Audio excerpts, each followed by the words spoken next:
잠언 6장에 보면 어떤 내용이 있냐면 하나님께서 싫어하는 것이 무엇이다라고 하는 것을 꼭 집어서 이렇게 말씀을 하는 내용이 나옵니다. 잠언 6장 16절부터 19절까지 읽어드리면 이렇게 돼 있죠. 여호와께서 미워하시는 것 너희 그 마음에 싫어하는 것이 6, 7가지니 곧 교만한 눈과 거짓된 혀와 무죄한 자의 피를 흘리는 손과 악한 계획을 꾀하는 마음과 빨리 악으로 달려가는 발과 거짓을 말하는 망령된 증인과 및 형제 사이를 이간하는 자니라 이렇게 말씀을 하고 있어요. 하나님께서 이런 걸 굉장히 미워하십니다. 근데 가만히 내용을 놓고 이렇게 보면 사실은 이게 하나님께서 굉장히 미워하시는 것인데 우리가 일상의 삶에서 사람들의 행동이나 말이나 이런 걸 통해 가지고 굉장히 자주 이렇게 보게 되는 행동들이고 말이고 모습입니다. 근데 성경을 보면 하나님께서 이런 것들을 미워하시고 싫어하시지만 이것보다 훨씬 더 미워하는 것이 있어요.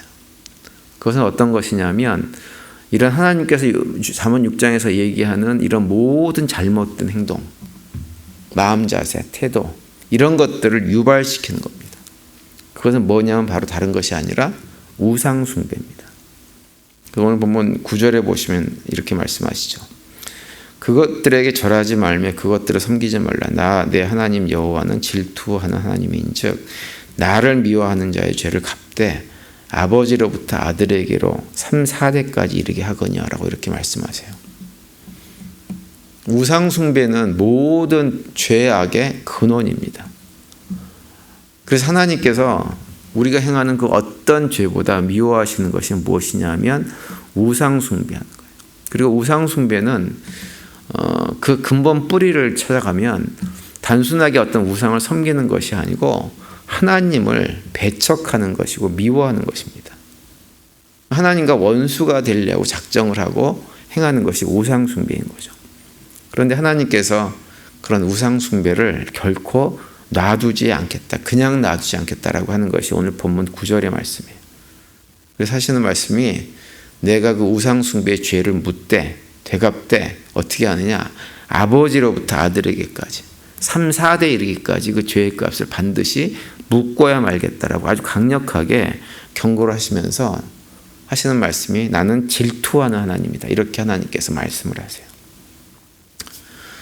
오늘 아침에 우리가 읽은 본문은 이제 출애굽기 20장에 기록된 말씀과 같은 내용이 기록된 본문이 이 신명기 5장에 기록이 되어져 있습니다.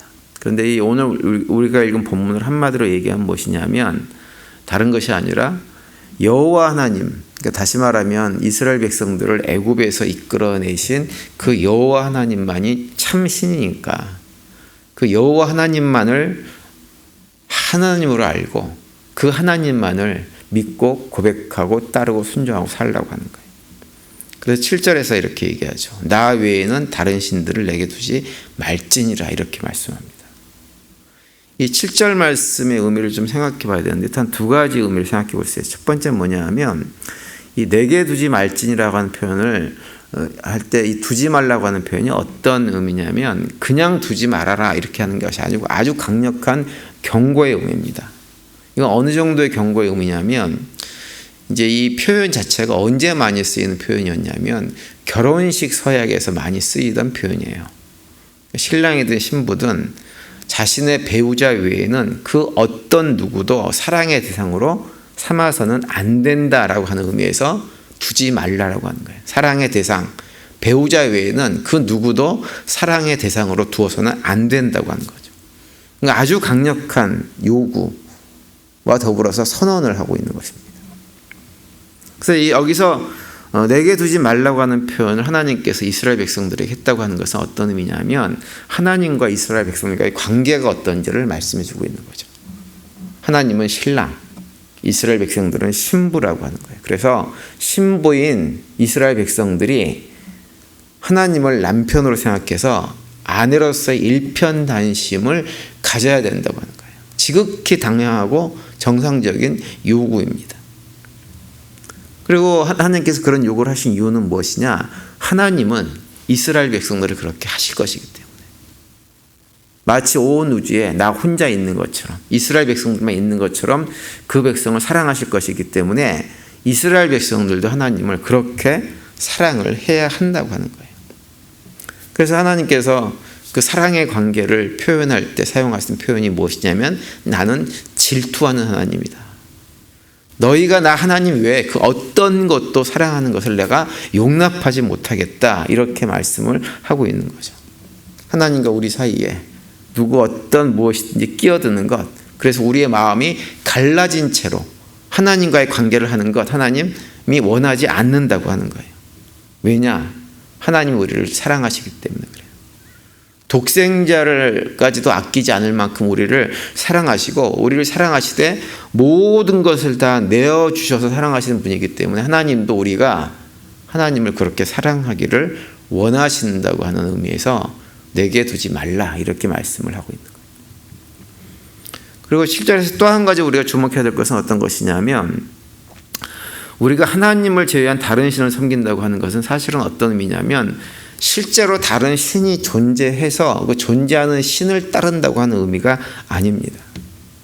이건 어떤 의미냐면, 그 신의 자리에 내가 올라서 내가 스스로 하나님의 행세를 하겠다고 하는 것이 다른 우상을 섬기는 거예요. 그러니까 내게 다른 신을 두지 말라고 하신 말씀은 하나님 외에 다른 신을 네 스스로 만들어서, 다시 말하면 너가 스스로 하나님이 되어서 하나님 자리에 앉으려고 하는, 창조주 자리에 앉으려고 하는 해서는 안 된다고 하는 것입니다. 여기서 그 신로 번역된 단어는 엘로힘이라는 단어인데요. 그 엘로힘이라는 단어는 우리가 많이 들어본 단어입니다. 주로 성경에서는 이제 하나님으로 번역이 되는 단어인데, 사실은 이 단어가 복수로 되어져 있는 형태를 취하고 있는 것이 엘로힘이라는 단어예요. 그래서 우리가 그걸 잘못 알면 창세기 1장 1절에서 태초에 하나님이 천지를 창조하셨다 그럴 때 그 하나님이 마치 많은 신들이 있는 그 가운데서 그 신들이 세상을 창조한 것처럼, 그래서 마치 로마 시대 때 신화들에 나오는 신들처럼 하나님께서 많다고 생각하는데 그런 의미가 아닙니다. 우리가 이제 나중에 이제 그 성서 신학자들이 그 엘로힘이란 창세기 1장 1절에서 태초에 하나님이라고 할 때 그 엘로힘이라는 단어를 보니까 이것이 성부, 성자, 성령, 삼위일체 하나님을 의미하는 것이구나, 이렇게 설명도 하지만 그 설명을 뛰어넘어 가지고 하나님이라는 단어는 그냥 한 분 하나님을 의미하는 거예요. 한 분 하나님. 다른 신들이 존재하지 않다고 하는 거예요. 그래서 신명기 6장 4절에 보면 이런 말씀이 있죠. 이스라엘아 들으라, 우리 하나님 여호와는 오직 하나인 여호와이시니, 이렇게 말씀하세요. 하나님이라고 하는 단어가 엘로힘이라는 단어입니다. 그런데 거기에도 하나님은 오직 한 분뿐이 없다, 복수의 형태를 취하고 있다고 해가지고 여러 분 계신 것이 아니라 그분은 오직 하나라고 하는 거예요.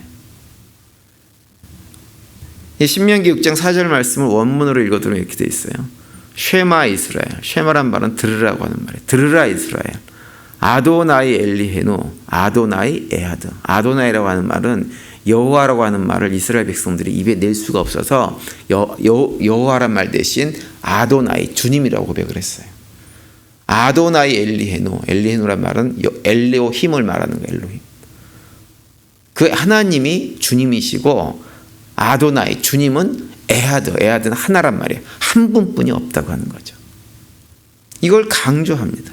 그래서 여호와 외에 그 어떤 신도 이 우주에 존재하지 않는다고 하는 거죠. 그렇기 때문에 이 땅에서 소위 신이라고 불리는 모든 존재들은 어떻게 생긴 것이냐? 우리 인간이 스스로 만든 거예요. 그러니까 우리 인간이 만들었다고 하는 것은 뭐예요? 우리 인간이 내가 만든 신보다 위에 있기 때문에 그 신을 만든 거란 말이에요. 그러니까 모든 우상들은 무엇이냐? 사실은 우상을 섬기는 것은 자기 자신을 하나님으로 생각을 하고 창조주인 것처럼 착각을 해가지고 자기 자신을 스스로 섬기는 일을 하는 것이 무엇이냐? 우상 숭배라고 하는 거죠. 그래서 우리가 하나님을 섬긴다고 하면서도 우상을 섬긴다고 하는 말의 의미는 뭐냐? 하나님은 인정하지 않고 내 자신이 그 자리에 앉겠다고 하는 것과 똑같은 주장이라고 하는 거예요. 그래서 하나님은 그걸 하지 말라고 하는 거예요. 왜 하지 말라고 하나요? 하나님 기분 나빠서 그런 것이 아니라 그랬죠. 왜 그런가요? 피조물에는 우리 인간이 스스로 하나님 자리에 앉아서 창조주 행세를 하면 그 삶이 망가지기 때문에 그래요. 하나님이 아닌데 하나님 행세를 하면 그 삶은 망가질 수밖에 없어요. 잠언에서 말씀하고 있는 온갖 악을 스스로 행하면서 스스로 무너질 수밖에 없기 때문에 하나님께서 그런 생각을 하지 말고 너희들은 피조물이니 피조물로서 존재하고 창조주인 나 하나님만을 믿고 의지하고 섬기고 어제 제가 말씀드린 대로 하나님께 주신 매뉴얼에 따라서 삶을 살아가는 것이 너희들에게 참된 복이다라고 하는 복된 길 우리에게 가르쳐 주시는 것입니다. 타락한 인류가 만들어낸 최근에 우리가 살고 있는 삶의 환경 속에서 우리를 더 타락하게 만드는 그런 문화가 무엇이냐면 소위 말하는 인본주의라고 하는 거예요. 인본주의가 그 타락한 우상 숭배하는 인간들을 가장 잘 대변하는 세계관입니다. 인본주의는 뭐냐? 인간 스스로 어디 앉는 거예요? 하나님 자리에 앉아가지고 내가 온 우주의 중심이다 이렇게 생각하고 살아가는 것이 인본주의입니다. 그러나 우리가 하나님 백성이 된다고 하는 것은 무엇이냐면 내가 하나님 자리에 앉는 것이 아니라 내가 하나님 자리에 앉을 수 없는 존재임을, 나는 피조물에 불과한 존재임을 기억하고 내가 하나님 되려고 하는 타락한 본성 자체를 부인하고 사는 거예요. 내가 더 이상 그 자리에 앉지 않겠다고 하는 것. 그 고백 가운데 주님 앞으로 나온 사람들이 누구냐 하면 바로 하나님 백성들입니다. 그래서 예수님께서도 우리 잘 아는 대로 분명하게 말씀을 하시잖아요. 너희들이 나의 제자가 되려면 어떻게 해야 돼요?